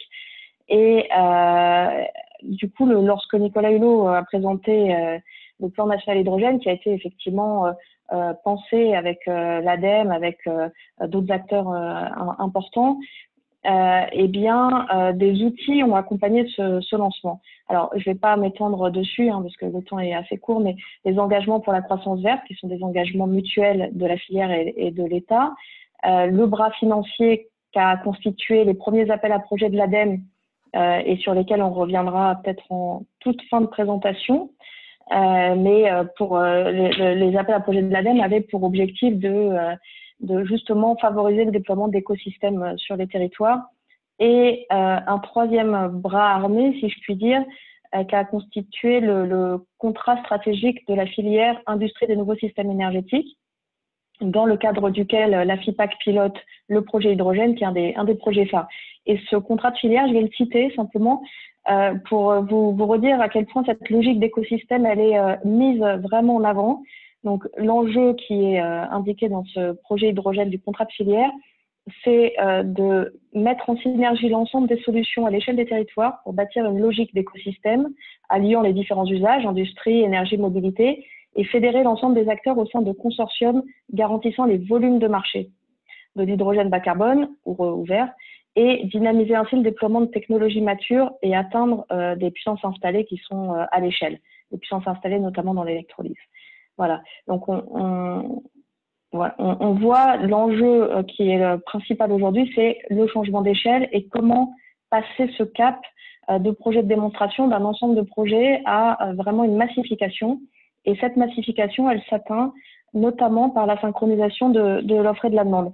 Alors, je ne vais pas redire ce que Luc a déjà dit très bien, c'est-à-dire qu'effectivement, l'objectif du plan national hydrogène, c'était de créer une filière compétitive, une filière française compétitive de l'hydrogène vert ou bas carbone, sachant que aujourd'hui en France, on a effectivement 900 000 tonnes d'hydrogène environ produites et consommées chaque année, et ces tonnes d'hydrogène sont principalement, dans l'immense majorité, de l'hydrogène produit à partir d'énergies fossiles. Et donc, le premier enjeu, c'est de substituer cet hydrogène qu'on a dit hydrogène gris par de l'hydrogène vert ou bas carbone. Et l'objectif, donc, c'est de servir la décarbonation d'un certain nombre de secteurs, des secteurs industriels déjà consommateurs, mais également de permettre ainsi de développer de nouveaux usages, en particulier la mobilité. Voilà. Et enfin, le troisième point de l'objectif, c'est de développer une filière de technologie à valeur ajoutée qui permettra derrière d'avoir effectivement de la valeur, un tissu économique en France autour de la filière hydrogène. Alors, le sujet, c'est bien donc de combler l'écart de coût entre l'hydrogène vert ou bas carbone, qui est plus cher à produire, bien entendu, encore aujourd'hui, par rapport à l'hydrogène issu de reformage de gaz naturel. Donc, ça demande pas mal d'investissements et ça demande notamment d'identifier quelle est la demande de cet hydrogène et quelles sont les conditions de cette demande. Voilà. L'objectif pour les industriels français, les industriels qui voudraient investir en France, c'est d'identifier le marché domestique. Alors, on est en cours de finalisation d'une étude sur cette demande potentielle globale d'hydrogène vert ou bas carbone en France à 2030 et les conditions disons techniques et économiques d'obtention de ces marchés. Et donc, on voit effectivement, ça rejoint encore une fois ce que disait Luc, qu'avant 2030, on a identifié qu'on pourrait avoir une option de décarbonation sur plusieurs secteurs industriels et sur des nouveaux usages. Voilà. Et à partir de 2030, de nouveaux secteurs trouveront aussi une option dans l'hydrogène bas carbone. sachant qu'on a un objectif qui a été fixé par la loi énergie-climat, qui est à 2030 d'avoir 20 à 40% d'hydrogène vert ou bas carbone dans les consommations totales d'hydrogène industriel et d'hydrogène tout court. Voilà, donc cette demande, elle est en cours d'élaboration et elle touche un certain nombre de segments que je ne vais pas redonner maintenant parce que sinon je ne tiendrai pas mon temps. Voilà. Ce qu'on a également identifié, alors c'est l'enjeu de la massification, ça passe par l'organisation en particulier de la commande publique. Ça, c'est vraiment un point important. Je ne l'ai pas mis dans la slide, mais on travaille là-dessus à la FIPAC et je répondrai peut-être à des questions s'il y en a autour de ça. Mais c'est vraiment le point de mettre en place des groupements d'achat pour cette demande. On a de plus identifié en France l'idée qu'on avait une chaîne de valeur complète. Alors, on a des atouts qu'on connaît déjà, hein, bien la recherche d'excellence, des grands groupes de taille mondiale, beaucoup de PME, de start-up et les territoires déjà engagés de longue date. Donc, globalement, comment ces atouts peuvent se déployer? Ce qu'on dit évidemment, et c'est une évidence, c'est que la nouvelle géopolitique de l'énergie, si on peut dire, en tout cas la trajectoire générale qu'on a vers la décarbonation, rebat un peu les cartes. C'est-à-dire qu'on a tout d'un coup, on remplace une énergie importée par une énergie dont la valeur est créée localement. Et à plus forte raison, puisque concernant l'hydrogène, l'investissement en capacité de production est fait sur le territoire national, eh bien, cette valeur est forcément encore plus importante pour le pays. Voilà. Donc, on a de nombreux atouts et on a créé un outil. Alors, je crois que vous l'avez là, mais il n'est pas lisible, mais je vous en enverrai peut-être plus de détails. Vous le transférera tout à fait. Ça n'a pas vocation à être lisible, mais ça a vocation à montrer voilà, déjà qu'on peut parler le même langage et qu'on peut positionner l'ensemble des acteurs. Ça nous a permis donc de proposer une chaîne de valeur détaillée et d'identifier un certain nombre de points forts. Donc des producteurs français d'électrolyseurs en PEM ou alcalin qui sont en voie d'industrialisation, des acteurs historiques en matière de stockage sur les réservoirs en métal et des acteurs français qui se positionnent aujourd'hui sur les réservoirs composites embarqués dans l'automobile. Donc, je vais pas les citer pour l'instant, mais on a également des fournisseurs français d'équipements de traitement de gaz qui sont compétitifs, que vous connaissez également. On a un certain nombre une grande majorité des éléments des balance of plant qui constituent les électrolyseurs et les piles à combustible en France. Sur la tuyauterie, on a des compétences en France, même s'il y a une concurrence internationale. Et puis, on a un fort savoir-faire sur les réacteurs haute température pour le traitement de la biomasse. On a identifié également quelques faiblesses. Alors, je vais pas vous les détailler, mais qui sont notamment le volume de production trop faible encore en France pour atteindre la compétitivité. Et puis, un manque d'acteurs français sur certains segments, typiquement les cellules électrochimiques qui constituent le cœur de l'électrolyseur ou encore les compresseurs. Et puis, aussi sur le fait qu'on n'a pas encore bien industrialisé la technologie de pile SOFC. Je ne vais pas m'étendre sur ce point, simplement vous dire que l'objectif de cette chaîne de valeur, c'est de pouvoir identifier derrière les compétences et les métiers associés à la filière hydrogène. Alors, pareil, vu qu'on a bien mot, on pourra vous envoyer des éléments. C'est un travail qui est en cours de finalisation. Il y aura des fiches qui vont être élaborées, qui seront transmises aux acteurs des territoires. En tout cas, ce qu'on a démontré, et notamment à travers une courte étude qu'on a publiée avec le concours du cabinet McKinsey et puis un certain nombre d'industriels français en janvier 2020, c'est qu'on a un potentiel quand même important, alors qu'il reste à affiner, c'est ce qu'on s'emploie à faire, mais un potentiel de valeur et de création d'emplois. Alors, on a en tête 12 000 emplois, mais voilà, il faut qu'on affine un petit peu exactement les segments sur lesquels ils se positionnent, etc. On a aussi essayé de caractériser la valeur ajoutée sur le territoire français de la chaîne hydrogène, de la chaîne de valeur hydrogène. Donc, sur l'ensemble de la chaîne, on est à plus de 50% en création de valeur, à plus de 60% pour les électrolyseurs, à peu près à 80% des systèmes embarqués pour les véhicules lourds Et sur l'hydrogène liquide, voilà, la valeur ajoutée sur le territoire français est encore plus importante. On voit bien que tout l'enjeu de l'appui qu'on sollicite sur le déploiement de la filière hydrogène conjugue vraiment l'idée d'aller vers la transition, de permettre aux acteurs industriels, notamment ceux fortement consommateurs d'hydrogène ou même fortement émetteurs de CO2 qui pourraient changer de procédé de production, d'aller vers l'hydrogène vert ou bas carbone. Et côté filière, ce qu'on s'efforce de déterminer, c'est comment des grands groupes peuvent tirer tout un tissu aussi local. Donc, il y a voilà, un travail par itération qui se met en place avec les pouvoirs publics en France là-dessus. Bon, donc, la fameuse chaîne de valeur qui est illisible. Et en dernier point, où on en est.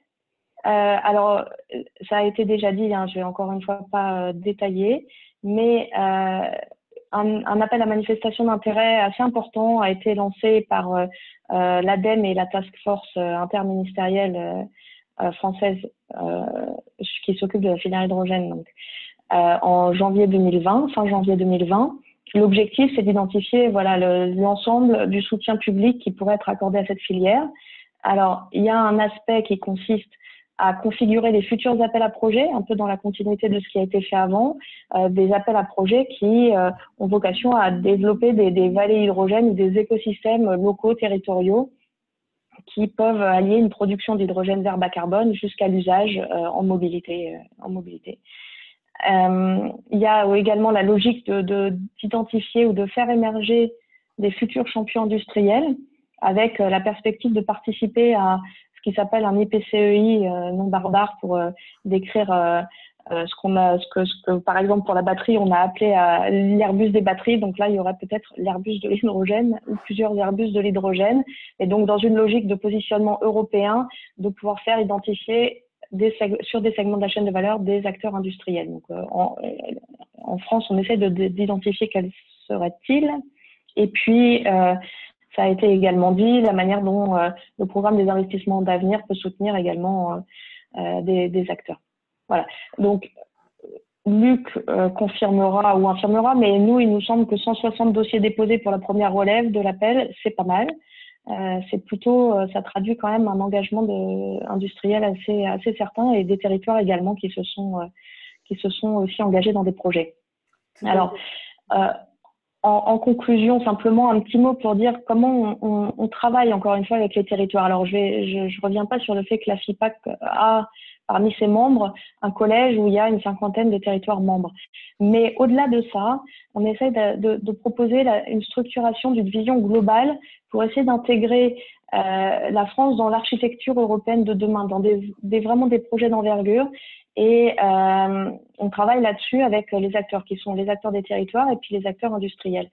On a commencé à faire ce travail collectif autour d'un ensemble d'écosystèmes. C'est-à-dire l'idée, c'est d'agréger des projets le long d'un arc qui trouve un certain sens. Un sens parce qu'il y a de la production potentielle massive, il y a de la consommation potentielle importante, il y a des corridors, il y a des réseaux de gaz, il y a un certain nombre d'éléments qui permettent de dire qu'il y a des écosystèmes d'envergure et en reliant les projets les uns aux autres, en les agrégeant ou en les coordonnant ensemble, on arrive à identifier des grands écosystèmes très structurants. Alors, l'arc Méditerranée, Rhône-Rhin-Moselle, c'est un premier exemple, c'est vraiment la base d'une démarche qu'on a lancée. Mais voilà, on est en train de lancer une démarche globale pour faire ce travail-là un peu méthodologique sur tout le territoire français. Voilà, je m'arrête là pour laisser un peu de place peut-être aux questions. Merci Madame Berquin, merci beaucoup. Juste avant les questions, vous parliez de territoires déjà engagés. Bon, forcément, je ne vais pas parler de l'arc mosellan, mais plutôt de l'autre côté, avec Virginie Carollo. Vous êtes, Madame Carollo, dans une agglo très très engagée transition écologique, énergétique, et notamment vous avez développé avec votre ETI une stratégie sur l'hydrogène. Est-ce que vous pouvez nous en dire un petit mot en complément ? Oui, alors nous, ce n'est pas l'arc Méditerranée, vraiment. C'est quand même l'axe Seine. Au-delà de la structure Océanaglo, c'est l'axe Seine que l'on développe autour de l'hydrogène, puisqu'on a identifié, comme chacun de vous, que c'est une stratégie forcément de résilience pour nos territoires et pas certainement ce que disait Madame Berquin, peut-être fusionner et faire en sorte que les acteurs de l'hydrogène puissent se parler aussi entre eux. Donc, il y a une grande étude qui s'appelle DeepLy, qui travaille sur tout l'Axocéane, qui travaille d'abord sur les productions d'hydrogène et sur les consommateurs d'hydrogène, parce qu'on y arrivera. Je crois que vous l'avez évoqué tous les deux. Le principal problème, c'est le modèle économique. Je vois que dans les questions des conférenciers, on dit pourquoi pas plutôt miser sur le domestique que sur l'industriel, parce qu'une voiture hydrogène, ça coûte la peau des fesses. C'est un Kangoo électrique qu'il faut déjà acheter électrique, et après, il faut encore faire des investissements assez importants pour qu'il devienne hydrogène. Et avant que chacun puisse le faire, c'est un petit peu difficile. C'est certainement plus intéressant de travailler sur le monde industriel. Axe5, c'est 350 000 tonnes d'hydrogène gris. Et quand on fabrique 1 kg d'hydrogène, on rejette 10 kg de CO2. Je ne sais pas si vous avez donné cette proportion les différents intervenants, mais ça, c'est quand même assez frappant. Alors, il y a des solutions industrielles pour CO2, comme CryoCap sur notre territoire sur Port-Jérôme. CryoCap récupère les 2/3 du CO2 pour en refaire du gaz de Coca-Cola. Mais ça ne peut pas être fait partout. C'est une innovation mondiale, c'est un démonstrateur, c'est une des solutions qui s'est dégagée sur le territoire. Mais je crois que l'enjeu de l'hydrogène, c'est d'abord d'aller chercher ce modèle économique à travers l'appel à projet que vous avez cité, l'appel à manifestation d'intérêt IP-CEI que vous avez évoqué tout à l'heure, qui permettra peut-être de trouver des financements pour soutenir les productions d'hydrogène. Parce que l'hydrogène gris, c'est 1,50 € pour l'industrie. Et puis, par électrolyse, aujourd'hui, sur la technologie que l'on connaît, on est plutôt sur 3, 4, 5, 6 € le kilo en fonction du prix d'électricité d'achat. Pour la mobilité, par contre, il y a un petit peu plus de marge, vous l'aviez évoqué. Quand on achète de l'hydrogène en station, on est plutôt entre 12, 15, 17 € le kilo. Donc là, oui, des petites stations hydrogène au pied des éoliennes, en sortie de centrales nucléaires, sur des dispositifs un petit peu plus petits, serait intéressant aussi à déployer. Mais quand même, la massification passera par le remplacement d'hydrogène gris dans le monde industriel, on l'a dit, on l'a évoqué tout à l'heure, et aussi par le développement de cet hydrogène mobilité. Les trains, Alstom, j'ai vu qu'il y avait des questions parmi les conférenciers et ça a été répondu. Oui, effectivement, c'est une belle avancée. Alstom a vendu ses trains en Allemagne pour pouvoir remplacer les dernières lignes non électrifiées. C'est quelque chose que l'on peut faire en France, qui a une massification assez importante. Ça le fait aussi pour l'Axe-Seine, sur tout le transport par barge, qui est en projet. Il y a 3 projets pour remplacer, pour mettre des bateaux hydrogène. C'est aussi des traversées. Le est un grand port maritime. Certains bateaux s'intéressent aussi à une alimentation, une combustion par hydrogène pour pouvoir amener des matières premières. Une construction d'usine qui est chez nous, électrolyse, avec un projet d'une deuxième usine qui transforme l'hydrogène en hydrogène transportable. Voilà, parce que ce qui coûte cher, c'est de le transporter aussi. Donc, ces projets-là nous permettront certainement d'y voir plus clair, mais nous espérons quand même que la Normandie sera retenue, puisqu'il y a 10 projets concernant l'hydrogène, 10 projets qui répondent à l'appel à manifestation d'intérêt à différentes échelles. Et ce matin, nous travaillons encore avec Normandie Énergie, avec des membres de la FIPAC, avec le préfet Philiseau, qui est le développeur de l'Axe-Seine, pour que la filière batterie, qui a été identifiée sur l'Axe-Seine, se tourne vers cette filière batterie hydrogène que vous avez évoquée, Monsieur Luc Bodino.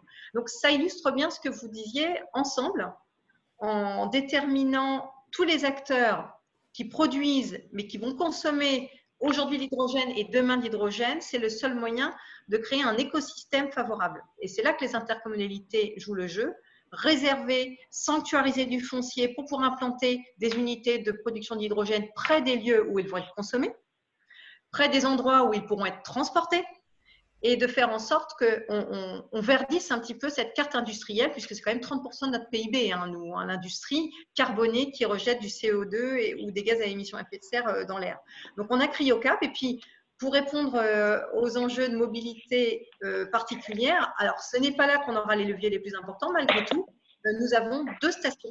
Une station EasyMob, c'est un appel à projet, il y en a 9 en Normandie, il y en a un peu sur toute la France. Et puis, les collectivités ont acheté les premiers véhicules à hydrogène ainsi que les entreprises qui étaient motivées et intéressées. Et une station au milieu de la zone pétrochimique de Port-Jérôme où là, nous aurons un multicarburant, les carburants traditionnels, mais aussi du GNV, de l'électrique rapide et de l'hydrogène pour pouvoir inciter les flottes de véhicules poids lourds à s'engager aussi dans la démarche hydrogène. À ce titre-là, vous avez le consortium Mercedes qui développe aussi des moteurs à hydrogène qui pourront faciliter.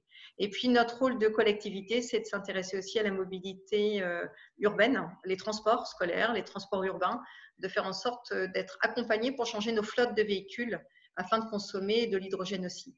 C'est pour nous l'avenir. L'électricité l'électromobilité est certainement l'avenir, mais l'hydrogène, en tant que combustible pour refaire de l'électricité, est pour nous la solution la plus viable, en tout cas à long terme. Et puis, dernier point, j'ai parlé de territoire d'industrie et de l'attractivité et du recrutement. Donc, c'est aussi une filière de formation qu'il ne faut pas laisser de côté. C'est très important de monter aussi des plateaux techniques sur les entreprises qui vont fabriquer de l'hydrogène ou qui vont en consommer, de créer aussi des écoles supérieures de recherche sur l'hydrogène sur ces territoires pour qu'il y ait tout un écosystème R&D jusqu'à l'opérationnel qui se monte. Et puis après, charge aux institutions, c'est l'Europe qui a développé une stratégie sur l'hydrogène, charge aux institutions de repérer les projets les plus viables pour qu'ils soient dupliqués et qu'on puisse là encore, ne pas saupoudrer, mais avoir quelque chose de cohérent et d'assez puissant pour pouvoir le développer. D'où l'appel à projet européen auquel beaucoup de territoires ont répondu. 160 dossiers, c'est beaucoup. Je ne sais pas comment… Oui, il y a un engouement sur l'hydrogène, mais au-delà de ça, ça m'inquiète aussi, puisque chaque territoire veut être le territoire hydrogène. Et il y aura des choix à faire pour avoir un développement cohérent, en tout cas. Éviter effectivement les concurrences territoriales sur ce sujet, effectivement, oui. Merci beaucoup Virginie Carollo. Je sais que vous avez un conseil dans peu de temps, donc je vous ai passé juste. Merci beaucoup en tout cas, Madame la vice-présidente. Merci en tout cas. Peut-être que vous vouliez réagir nos deux intervenants avant qu'on passe à d'autres interventions éventuellement de la salle. Sur le propos de Virginie Carollo, pas forcément. C'est des territoires qui effectivement s'investissent très transversalement dans les questions d'hydrogène. Oui. Vas-y, Luc. En deux mots, parce que peut-être tu pourras en dire plus sur les appels à projets, ou les dossiers de l'AMI, pour réagir aux propos de Madame Carollo. Moi, ce que je voulais simplement dire, oui, c'est qu'effectivement, la démarche portée autour du projet DeepLy et de l'axe Océan est extrêmement intéressante et emblématique, et on espère très fort qu'elle pourra aboutir correctement, parce que il y a vraiment cette idée de faire un état des lieux de la production et des gisements énergétiques, puis de cartographier les besoins, et enfin de développer des modèles économiques et d'identifier les freins juridiques et réglementaires. Donc, c'est vrai que cette démarche, cette méthodologie mise en œuvre, qui implique les régions Normandie et Île-de-France, montre vraiment bien cet enjeu autour d'écosystèmes structurants, de pouvoir travailler de manière coordonnée. Voilà, Luc, pardon, je te laisse la parole. C'est de manière complémentaire. Je vais relever deux points qui ont été évoqués. C'est le portage par les régions et les territoires. Vraiment, c'est ce qu'on constate, et puis ça nous semble aller dans le bon sens. C'est essentiel. Il n'y a pas de solution imposée depuis Paris, où je ne suis pas d'ailleurs, qui serait valable sur tous les coins de métropole. C'est vraiment selon le contexte du territoire, sont issus industriels, mais aussi d'usage, l'état de ses réseaux, etc., que les solutions se définissent. Néanmoins, on a pu constater depuis quelques années, maintenant, on trouve qu'il y a une complémentarité vraiment des territoires, et il y a eu un peu par le passé une course un peu à l'échalote en disant on est la région la meilleure, on sera la première à déployer l'hydrogène, etc. J'ai vraiment l'impression que maintenant c'est un peu derrière, quoi. C'est-à-dire que tous les acteurs du territoire voient bien que il n'y a pas un champion, que les savoir-faire ils sont un peu répartis, et les savoir-faire aussi en termes de technologie, de tissu industriel, etc. Et que c'est pas une région, comme la région Auvergne-Rhône-Alpes par exemple, qui pourrait concentrer toute l'activité économique et d'innovation autour de ça. Ça concerne vraiment beaucoup de tissus. Et l'autre chose sur laquelle je voulais réagir, c'est sur le modèle économique. tout n'est pas équivalent, quoi. C'est pour ça que nous on propose un peu mais ça a été très très très bien évoqué. Il y a des choses qui sont possibles plutôt à court terme et qui coûteront moins cher à aider, à accompagner, à transformer, et des solutions plus chères qui sont à envisager dans un second temps parce que quand l'effet d'échelle sur l'industrialisation aura permis de baisser les coûts et donc de rendre plus accessibles certaines technologies, eh ben, il sera possible de faire autre chose. Mais commençons par ce qui est le plus accessible aussi économiquement. Je vais me permettre, excusez-moi, parce que j'avais une dernière prise de parole qui nous intéressait beaucoup sur ce qu'on venait de dire, qui est Madame pardon, j'avais écorché votre nom, Madame Drobar-Mogis, qui travaille à la région Sud. Donc loin de moi, bien sûr, l'idée d'encourager la course à l'échalote, mais on a quand même des expériences qui sont très intéressantes dans les régions qui peuvent être expliquées. Je vous demande à tous peut-être de rester quelques minutes de plus. Madame Drobar-Mogis, vous êtes, a priori, on vous entend.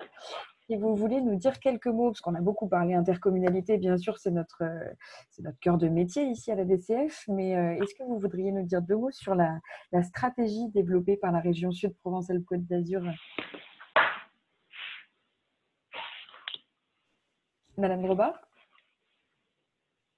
Allô? Alors pourtant, on vous entend. Ah, c'est dommage. Alors, Madame Drobar-Mogis, vous êtes là? Je vous ai ouvert le micro. Ah ben, malheureusement, on va peut-être avoir un petit souci. C'est dommage parce qu'on était parti pour discuter sur l'hydrogène. Alors, je vais vous mettre en muet et vous réactiver. On devrait vous entendre. Ah, est-ce que vous m'entendez là? Oui, assez faiblement, mais si vous parlez un peu plus fort, on devrait vous entendre. Bien, oui, je vais tenter. Si vous m'entendez bien. Oui, donc je représente la région Provence-Alpes-Côte d'Azur, donc la direction en charge du développement économique, et je suis plus spécifiquement en charge du développement de la filière énergie. Et à ce titre, une bonne partie de mon activité concerne l'hydrogène, puisque c'est un des sujets d'innovation et de déploiement actuels. Donc, la question était plutôt orientée sur l'hydrogène dans l'industrie, hein, donc je vais plutôt orienter mon propos par rapport à ça. En effet, Luc Bodino a présenté les principales industries dans lesquelles on utilisait cet hydrogène. Et pour ce qui concerne le territoire de la région Sud, on trouve en effet principalement de la métallurgie, et notamment avec l'usine d'ArcelorMittal. Et on a pu constater que cette usine produit plutôt un tiers des émissions de gaz à effet de serre de toute l'industrie régionale. Et donc, c'est important de pouvoir la décarboner, et l'hydrogène est une piste. Et également, on trouve sur le territoire plusieurs raffineries, et donc qui sont très consommatrices d'hydrogène. Donc ça, c'est l'hydrogène déjà utilisé, qui est actuellement de l'hydrogène issu d'hydrocarbures, donc qui est de l'hydrogène carboné. Et donc avec cet enjeu de décarboner cet hydrogène. Donc sur le territoire régional, on a principalement 2 zones qui sont concernées par l'usage industriel de cet hydrogène. Donc la zone industrielle portuaire de Fos-sur-Mer, donc on trouve ces fameuses raffineries, également ArcelorMittal, et également une zone en reconversion autour de la centrale à charbon en cours de fermeture de Gardanne. Et on peut ajouter dans les atouts de la région le fait principalement dans la zone industrielle portuaire de Fos, on présente aussi de l'hydrogène coproduit, donc qui est un coproduit de process industriel qui n'est pas exploité ou qui est peu exploité, qui est brûlé actuellement, mais qui pourrait être utilisé pour d'autres usages, et qui a comme particularité que comme c'est un coproduit, il pourrait être vendu à un coût bien moindre. Alors, il y a certains projets sur lesquels je ne pourrais pas entrer ou même citer les porteurs, parce que comme ce sont des projets industriels, certains ont un caractère très confidentiel. Mais je dirais d'abord que sur la production l'enjeu, c'est de la production d'hydrogène vert, puisqu'on a bien vu qu'on avait déjà des consommations d'hydrogène, mais qu'il était issu d'hydrocarbures. Donc, l'enjeu, c'est de produire de l'hydrogène vert, donc à partir d'énergies renouvelables ou du réseau. Et on a déjà quelques projets. Alors, c'est pas sur un projet d'industrie, d'usage industriel, mais sur un projet d'usage de mobilité, où on envisage de coupler directement de la production d'électricité solaire photovoltaïque vers des électrolyseurs pour produire cet hydrogène. Et on a d'autres projets. On a un autre projet industriel que je ne peux pas citer par rapport à son caractère confidentiel, mais qui envisage le même process, c'est-à-dire d'avoir des fermes solaires photovoltaïques dédiées à la production d'hydrogène par électrolyse, qui sert ensuite dans l'industrie. Et d'autres projets sont liés à cette production d'hydrogène massif, c'est le stockage. Et on a un projet autour de Manosque qui s'appelle iGreen et dont l'objectif est de stocker massivement de l'hydrogène dans des cavités salines qui sont actuellement des cavités utilisées pour le stockage stratégique des hydrocarbures en France, donc du pétrole et du gaz. Et il y a une cavité qui est disponible et qui pourrait être utilisée au stockage de l'hydrogène. Et là, de la même façon, d'hydrogène issu de production d'électricité verte, de solaire photovoltaïque. Et là, l'ambition est d'aller sur des surfaces importantes puisque l'objectif est de produire 1 gigawatt d'électricité par PV et d'en convertir une grosse partie en hydrogène. À cette production d'hydrogène vert, donc comme l'a mentionné aussi Luc Bodino, on peut utiliser des déchets ou de la pyrogasification à partir notamment de CSR et qui permettrait de produire de l'hydrogène vert à moindre coût. Et là aussi, nous avons un projet porté par une petite société qui s'appelle EcoAir, qui est en coopération avec Suez et sur la zone de Istres, et qui prévoit de produire de l'hydrogène par pyrogasification. Voilà, et à partir de là, alors ce qu'on peut dire aussi, c'est que donc il y a ces usages qu'on a mentionnés, donc déjà existants dans les raffineries, mais également la possibilité de produire d'autres composants. Et là aussi, nous avons des projets, notamment autour de Gardanne ou liés au projet EcoAir de pyrogasification que je mentionnais précédemment, pour produire notamment du méthanol. Donc sur des usages dans les carburants. Alors pour l'instant, ce n'est pas ouvert au marché français, mais il y a des marchés allemands qui sont ouverts à ça pour introduire du biométhanol dans le diesel.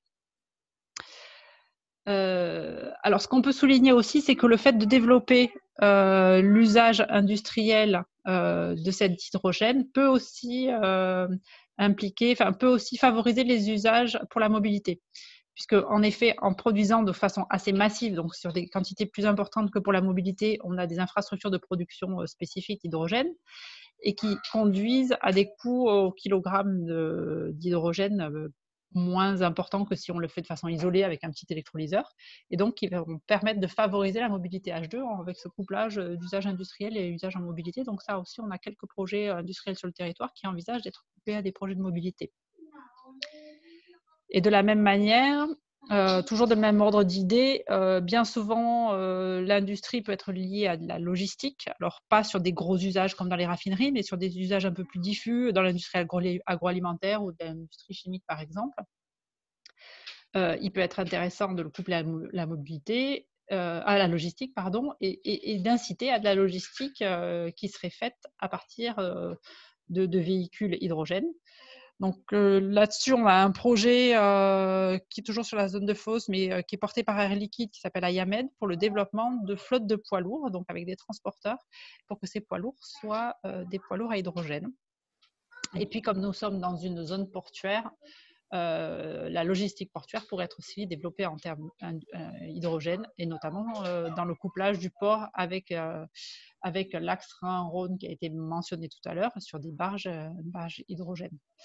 Donc sur ces questions d'aménagement de ports liés à l'hydrogène, on a notamment un travail qui est en cours sur une question spécifique qui est l'alimentation à quai dans des zones non connectées au réseau, et où l'usage de piles à combustible pourrait être une solution pour aller alimenter à quai des bateaux. Alors, soit parce que c'est des zones inaccessibles pour diverses raisons, parce qu'on a un exemple sur une digue, par exemple, qui n'est pas électrifiée, qui n'est pas connectée au réseau, ou parce que c'est des endroits, c'est des zones de réparation qui ne sont pas toujours les mêmes, et qu'il serait intéressant d'avoir une pile à combustible qui vienne alimenter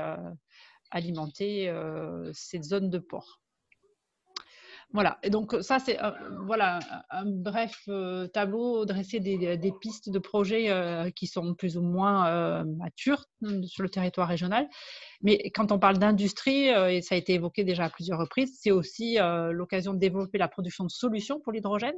Et je peux en citer quelques-unes, notamment de la production de piles à combustible stationnaires, donc sur des puissances plus importantes que les piles utilisées sur les véhicules légers.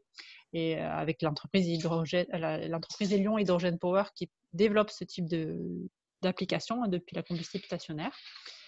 Également des projets de développement de bateaux, donc de navettes maritimes avec pile à combustible. C'est le projet porté par ICIS dans le Var. On a également une petite entreprise qui est spécialisée et qui a développé une Formule 1 à hydrogène et qui, avec sa pile à combustible, développe aussi des projets de poids lourds qui sont liés au projet que je mentionnais tout à l'heure, à Yamed avec Air Liquide. Et enfin, je peux citer une petite entreprise qui développe un vecteur de transport. Alors là, c'est pour faciliter le transport de l'hydrogène lui-même par un vecteur liquide qui est en cours de développement et qui s'appelle ICLab. Voilà, donc pour ce volet plus industrie de l'hydrogène, mais également qui est également couplé à des projets de mobilité hydrogène. La région Sud entend donc bien sûr, comme d'autres régions, mais entend développer la filière hydrogène sur son territoire. Et un plan hydrogène est en cours d'élaboration et devrait être soumis au vote des élus et donc présenté publiquement à l'automne prochain, a priori. Voilà ce que je pourrais dire pour brosser un petit peu un tableau des actions autour de l'industrie et de l'hydrogène en cours sur le territoire de la région Sud. Merci beaucoup, Madame Andrew-Barbogis, pour ce témoignage de région, effectivement, qui coordonne aux côtés des intercommunalités qui travaillent sur leur territoire d'industrie, par exemple, mais sur tout le paquet de relance industrielle qu'on va devoir travailler dans les semaines à venir. Nicolas, est-ce que tu voulais réagir ou on peut peut-être prendre encore une ou deux questions? Non, je voudrais voir en effet le potentiel, réagir sur le potentiel, répondre à 2-3 questions qui ont été posées, même sur la séquence d'avant, sur le recoupement contrat de transition écologique et territoire industrie. Moi, j'arrive à peu près il y a 80 territoires en contrat de transition écologique. Nous sommes en train de les analyser, de voir à la fois les contenus. Donc, il y a déjà des petites analyses qui sont faites, mais par rapport à nos propres sujets intercommunaux, j'évalue à peu près une petite cinquantaine ceux qui sont calés en tout ou partie sur des territoires d'industrie qui représentent quand même 500 intercommunalités. Donc on a quand même des correspondances, mais pas en totalité. En revanche, des contrats de transition écologique, il y en aura d'autres. Ça a vocation à s'élargir.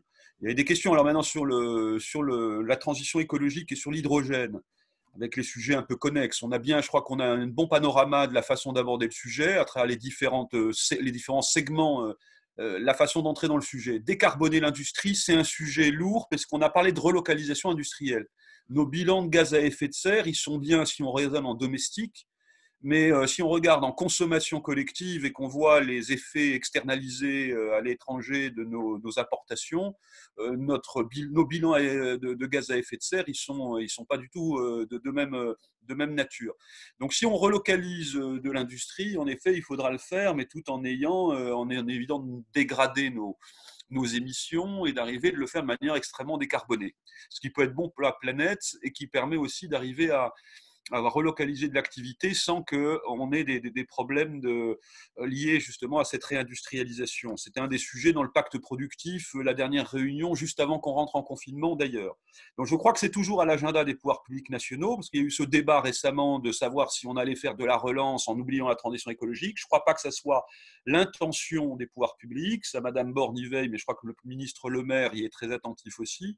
Et je crois que l'hydrogène est au cœur de ce sujet. Alors bien sûr, il y a d'autres formes de décarbonation, mais en tout cas, on a quand même un axe très fort qui aujourd'hui est en train d'émerger, mais c'est vrai qu'on a tout intérêt à la fois à avoir un ancrage très très fort de cette problématique et en même temps d'avoir une vision un peu cartographique nationale et européenne, parce qu'il y a en effet des effets de massification à atteindre. Nous le voyons dans nos métiers, parce qu'il a été évoqué la commande publique. Si on met bout à bout toutes les compétences des intercommunalités, mais aussi le poids en lien avec les communes, dans la commande publique du bloc communal, comme nous disons, et de nos satellites ou nos partenaires, c'est-à-dire les syndicats mixtes de transport, que ce soit les sociétés d'économie mixte, nous avons, à nous seuls, sur ce bloc communal, à peu près 50% de la commande publique nationale. Tous acteurs publics confondus, y compris l'État, reposent sur le bloc communal. Donc une responsabilité majeure. Donc vous avez évoqué notamment les véhicules.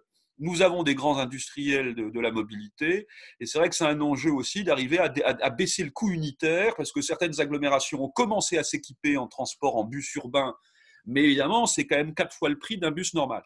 Donc, il y aura un enjeu quand même de massification quand même des commandes. Il y a certainement des achats groupés à envisager par rapport, si possible, dans le respect des règles de concurrence, mais auprès de fournisseurs. Donc, il faut qu'on ait des fournisseurs français ou européens qui soient compétitifs, mais de donner aussi de la visibilité aux industriels sur nos intentions en termes de commandes publiques. Donc ça, c'est un sujet qu'il faut qu'on organise avec l'appui des régions, qui elles aussi ont des ambitions très très fortes sur l'hydrogène, notamment dans leurs commandes publiques aussi sur les TER, sur tout ce qui est les mobilités. Donc on a vraiment des enjeux à la fois de massification à des échelles régionales et nationales. Donc je pense qu'en effet, il faut vraiment qu'on joue très fortement sur ce levier de la commande publique, en lien avec les compétences bien sûr des intercommunalités et dans leur soutien aussi aux industriels dans leur propre stratégie de décarbonation. Après, il faut maintenant, je ne sais pas si on doit avoir que des grands corridors, parce que c'est vrai que tous les territoires veulent rentrer un peu dans cette dynamique, mais pourquoi pas?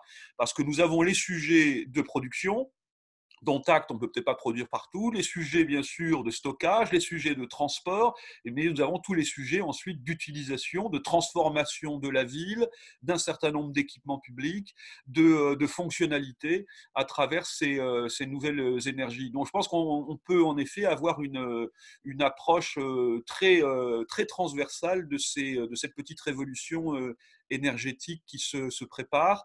Je ne sais pas en revanche, et je finirai sur ce point, il faut continuer uniquement à travailler par appel à projet. Dans les questions qui nous sont envoyées, il y a en effet les annonces, beaucoup d'annonces, les BEI.